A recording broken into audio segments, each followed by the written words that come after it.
A votação do orçamento foi o último compromisso do Congresso para encerrar o ano parlamentar. Com a aprovação, deputados e senadores poderão aí iniciar o recesso de fim de ano. Mas antes desse descanso, o deputado Jerônimo Gergen, do PP do Rio Grande do Sul, atendeu o nosso pedido e conversa com a gente ao vivo no Agro Manhã, que já está aqui com a gente conectado. Olá, deputado, bom dia, obrigado pela sua participação aqui no nosso programa, no nosso jornal. Tudo bem, bom dia aos nossos telespectadores. Eu me preparo agora para entrar no último ano, né? Eu não concorro na próxima eleição, então acaba sendo o ano de despedida, mas um ano com certeza com muito trabalho, né? Como sempre dediquei o mandato, né? Farei da mesma forma agora nesse 2022. Com certeza, deputado. Muito obrigado, então, por atender nosso pedido novamente, né? Ontem o Congresso aprovou o texto do orçamento, né? Depois de muita polêmica. Qual a sua visão e quais os pontos em relação ao fundo eleitoral, ajustes de salários? Esse texto foi alvo de polêmicas, né, nos últimos dias e agora segue para a sanção presidencial. Bom, primeiro eu sempre fui contra o fundo eleitoral, eu não usei o fundo, porque como eu votava contra, o partido sempre me punia, né? Tirando de mim a condição de usar o recurso que a lei criou que tinha que ser recurso público. Dessa vez eu tomei uma decisão, como eu não sou candidato e quero renovar, e teria o voto suficiente para aprovar, eu pelo menos votei favorável, dizendo ao partido que quero que distribua de maneira mais justa com os candidatos que não têm mandato, porque senão sempre os que têm mandato ganham milhões e os que querem entrar não conseguem renovar. Como eu quero renovar minha vaga, eu espero que pelo menos esse dinheiro que será gasto pelo cidadão eleja alguém novo no meu lugar. Essa foi uma decisão que tomei, publicizei ela justamente no sentido de dar uma renovada, mas uma renovada de verdade, não como na última eleição, que entrou gente aí que, sinceramente, não sei o que somou lá no Congresso Nacional. Então, eu acho um absurdo nós termos aí dinheiro público para a campanha. Agora, pelo menos que seja para todo mundo, porque acaba ficando só para quem tem mandato e quem é amigo do rei. Esse é um dos erros. Se fosse pelo menos distribuído para todo mundo da maneira igualitária, acho até que não haveria problema dele ser público. Agora, ele acaba servindo apenas a alguns. Esse é um dos erros, né? E se você vai comparar, por exemplo, os investimentos, e especialmente com o agro, né, esses 4.900 eles são assustadores, né, perto do que o agro pode ter, em torno de 400 milhões a mais, né, o que não é nada, e até fica um pouco contraditório. O país se orgulha de ser uma referência no agronegócio e consegue nem chegar a 500 milhões a mais, né, no orçamento comparado um ano ao outro. Então, essa é uma análise geral.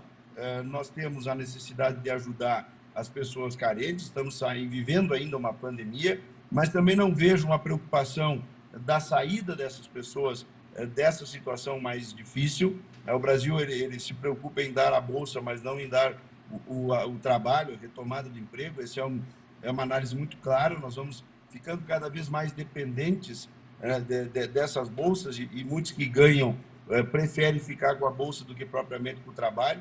Eu acho que esse orçamento ele mantém esse sinal, ele mantém essa preocupação que eu tenho de que o Brasil não se preocupe com o seu futuro. A gente acaba crescendo, a gente acaba desenvolvendo, mas não de maneira planejada. E o agro, ele dentro desse orçamento, ele vem com o seu tamanho praticamente igual, né? Não vem como uma prioridade e cada vez mais o produtor vai precisar partir para o recurso privado. Exatamente. E é por isso que nós entregamos na semana passada o nosso relatório da comissão que muda o Manual de Crédito Rural para que o produtor não fique dependendo do plano safra e principalmente do orçamento da União.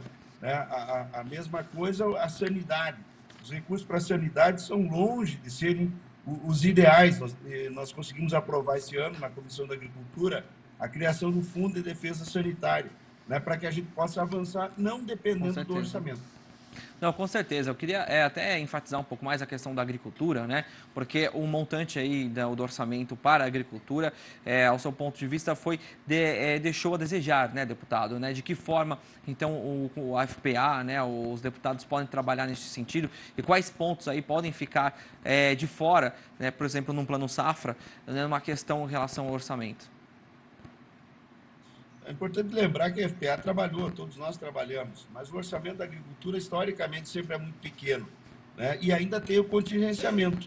Agora nós vamos ter que cada vez mais criarmos mecanismos para não dependermos do orçamento. Eu falei a mudança do manual de crédito, a lei do agro, o FIAGRO e o Fundesa Nacional, que é o Fundo de Defesa Nacional, para que a gente tenha garantias aí de manutenção de mercado e não corramos o risco, como a China há poucos dias nos fez aí, algo que nada tinha a ver com sanidade, sim uma barreira comercial. Com certeza. Deputado, vamos falar agora, né, de algumas pendências que ficaram aí, né, neste ano. Como o Manual de Crédito Rural, né, teve avanços, né, e em 2022 o relatório deve ser votado já em março, é isso? Como é que está essa questão, aproveitando aí que vai ser o último ano legislativo do senhor?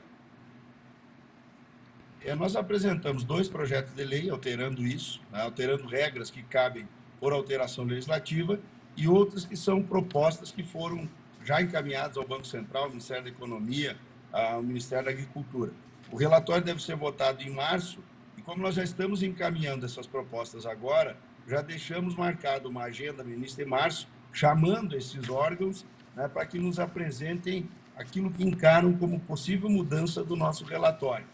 Se nós criarmos uma segurança jurídica para quem empresta e para quem busca o recurso privado, tenho certeza que nós vamos dar um grande salto e nos afastar cada vez mais da necessidade do plano safra no custeio agrícola. E com segurança jurídica, o dinheiro, ele não sei se diminui, mas ele evita de ficar com um custo maior. Eu acho que é esse o ponto que mais nós trabalhamos na proposta de revisão do Manual de Crédito. Agora, deputado, para o ano que vem, né, ainda há outros pontos que devem ser destaque já no início do ano, em fevereiro, né, o que deve avançar fora o manual, quais outros trabalhos e projetos aí devem avançar na casa? Eu acho fundamental nós regulamentarmos a questão indígena, eu acho isso fundamental. Esse assunto não pode se arrastar mais. Se me desse, além desses de crédito e, enfim, que nós estamos tratando, importante dizer também que essa renegociação de dívida do Banco do Brasil não contemplou produtores, foi anunciado como uma anistia, mas não contemplou produtor nenhum. Ainda temos problemas de endividamento, mas eu escolheria nesse momento para legislar imediatamente a questão da regulamentação das demarcações de áreas indígenas.